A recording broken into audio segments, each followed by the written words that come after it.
Good morning, Pittsburgh and universe. This is JC on a bike. My name is Jay, and this is Journal Club on a bike. Now, typically we've been doing data papers. This week's paper is a review discussing a particular animal model of schizophrenia and the motivation for its development and the implications for understanding schizophrenia in terms of how one particular animal model is able to recapitulate the disease state. Now,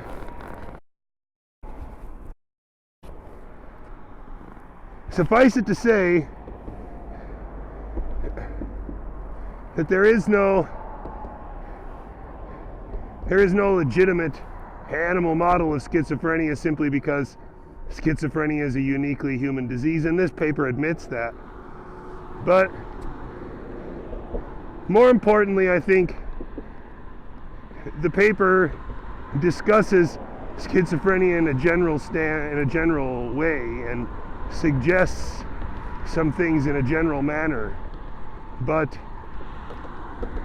for the most part sticks to discussing schizophrenia in general, and I think that's good, because many times a rodent animal model of a human neuropsychiatric disorder is just going to fall horribly short of recapitulating the disease. If for no other reason than we can only look at the macro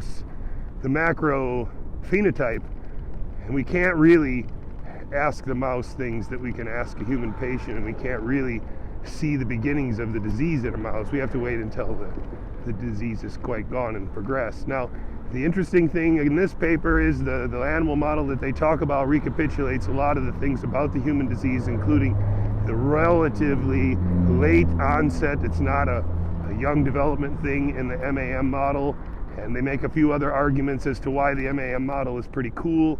It seems to use some of the theories about schizophrenia have to do with pre-birth assault of some kind or another on the developing nervous system and the developing hippocampus that results in an overactive ventral hippocampus. How the overactive ventral hippocampus comes about in development is not really clear, but the MAM model seems to recapitulate this, and the MAM model is exposure to a DNA alkylating agent in a particular time during the prenatal development, and this seems to activate a cascade of events that they say at least recapitulates some of the larger aspects of the development of schizophrenia in humans. Now, you got to take that with a big grain of salt, of course, because this is still an animal model, but they do talk a lot about human evidence too, and the human evidence and the animal model are kind of intermingled in the text. But let's just say that the figures themselves kind of teach the main idea, and so let's just do those figures. And in figure 1, the original thing they're trying to get through to you is the sort of basic wiring that subserves the VTA and the substantia nigra, where these dopamine receptor or dopaminergic neurons are present.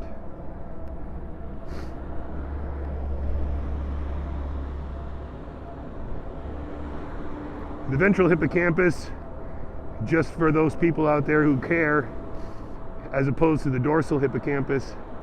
The dorsal hippocampus is where most of the place cells have been recorded, and although there are place cells in the ventral hippocampus, they have much broader fields and less space-specific firing. So the ventral hippocampus has been long connected with the limbic system and the limbic response, and so this is a well-studied connectivity, but nonetheless, here they show there's a glutamatergic connection from hippocampus to nucleus accumbens, and then nucleus accumbens sends an inhibitory projection to the VTA. to the ventral palladium. And then the ventral palladium sends an inhibitory connection to the VTA, basically determining how many neurons can be tonically active at a given time. And unfortunately, in these drawings, they're going to use little airplanes to represent the cells in the VTA. I don't know why they chose to use airplanes, but they're very confusing shape. But somebody really liked airplanes, or really liked this 4-star funny neuron shape, whatever it is. So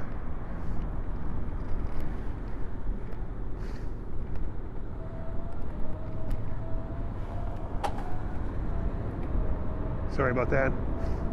So figure 1 just shows that wiring diagram, and then you see that if you have an overactive ventral hippocampus, you will have an overactive nucleus accumbens. An overactive nucleus accumbens will mean an underactive or an inhibited ventral palladium, which will release the VTA neurons from the inhibitory control of the ventral palladium. And the other side of this coin is that the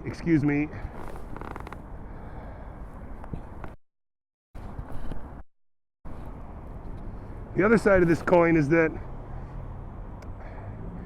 the VTA neurons are driven from tonic firing to phasic firing being the sort of operative firing that is present during a stimulus that's relevant. And we talked a little bit about that yesterday. I might have to cut something out of that ride to bring into this one, but the dopamine is a neuromodulatory neurotransmitter, right? It sort of augments the GABA and glutamate transmission going on in the brain and changes how GABA and glutamate transmission occurs. It can change how plasticity at those synapses occurs, and it can change the sort of even short-term plasticity rules of those synapses. And phasic firing is generally thought to be the dopamine signal that is, relevant, whereas the tonic firing is more of a maintenance signal. And so at the basal state, you get a certain amount of tonic active neurons, and this is where we go to figure 2. At the basal normal state, you have a certain number of tonic active neurons, and then you have a certain small number of phasically active dopamine neurons. And then if you get a benign stimulus, like no big deal, you might even have less neurons that are phasically active than previously, and more tonically active neurons. If you have a threatening stimulus, then the idea is that this PPTG nucleus, which is a pedunculopontine tegmentum, I believe, this nucleus is the nucleus that's responsible for the physiological input that can drive dopaminergic neurons to change from a tonic firing rate to a phasic firing rate to signal something.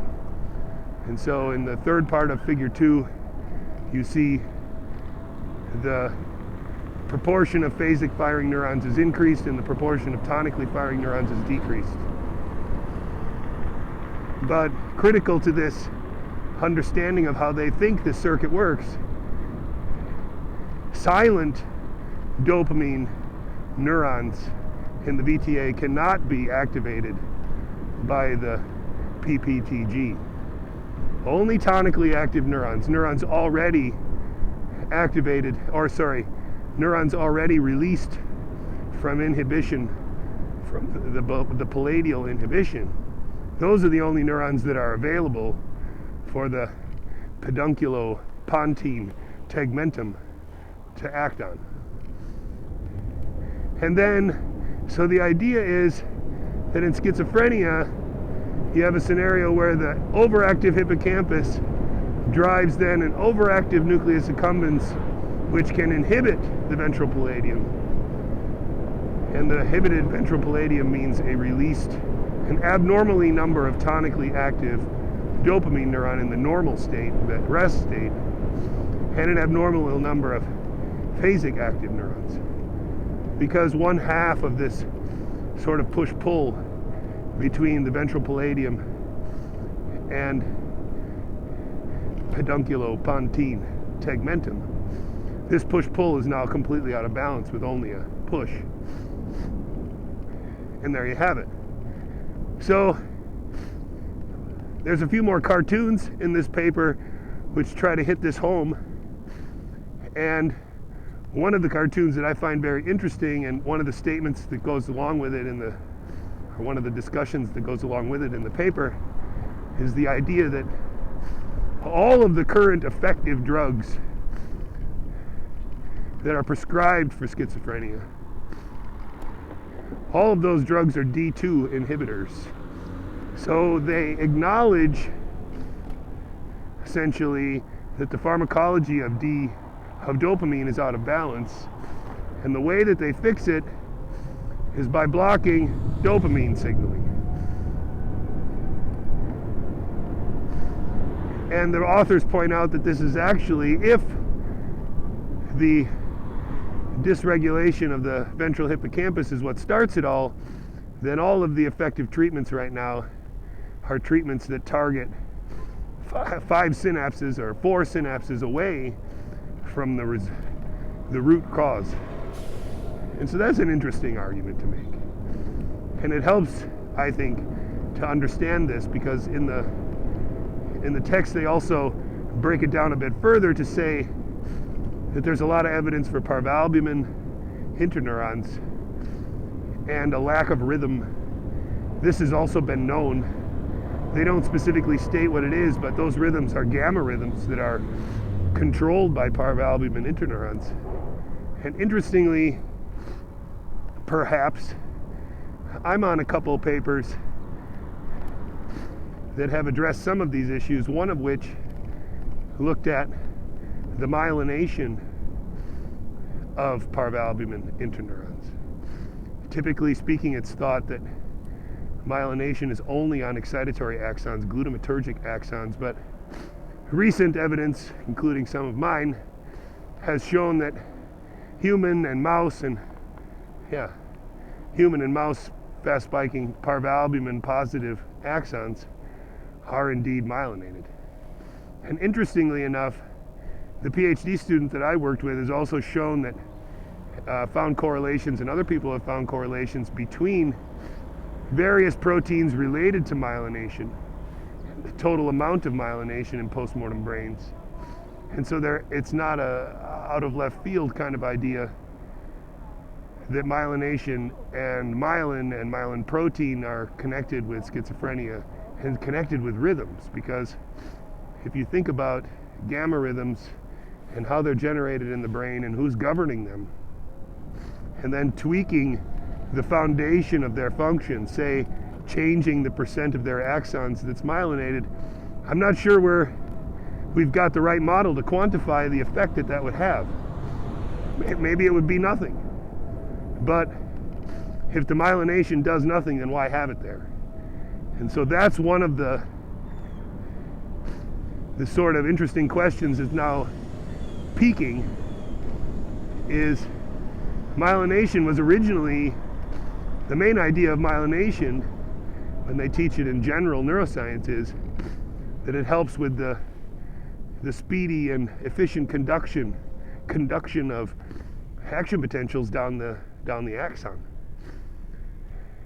But if fast spiking cells are all locally projecting, then the contribution to this transmission fidelity would be almost nothing. There would be effectively no contribution, because the axons are super short.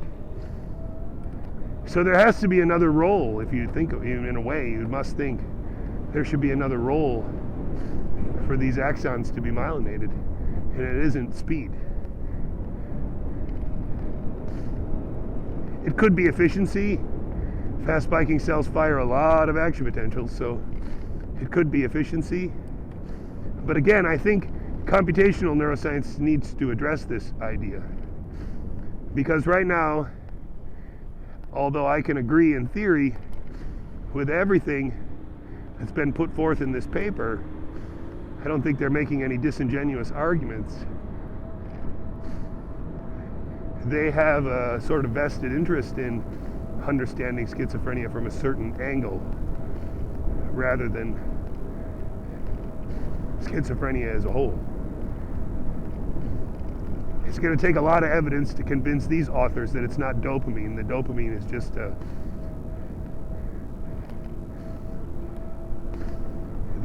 is just a symptom of a dysregulated circuit.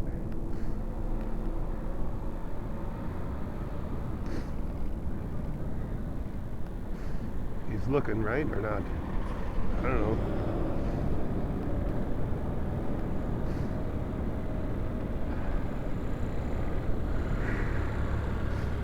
I think that's a pretty good introduction. I think that's better than yesterday, baloney that I spouted.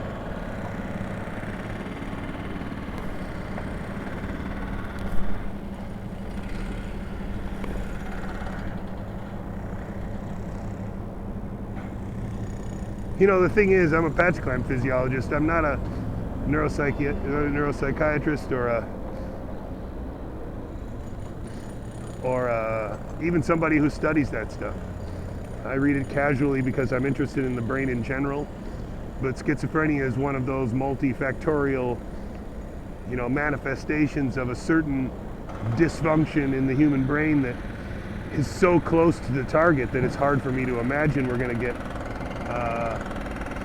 very close to understanding it anytime soon. It's the same as autism. Autism is very close to being a superpower, right? But it's not. Schizophrenia might be very close to being a superpower, but it's not. Maybe for some people it is, if the voices say the right thing or the hallucinations motivate you to do the right things. So, to me, the subtle difference between how much research would it take to get at the difference between a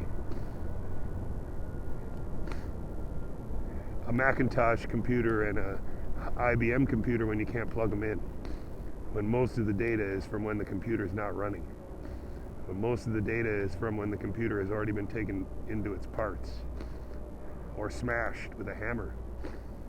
So we're a long ways from understanding this, but I think this paper is really cool for giving you an idea of where part of the field stands.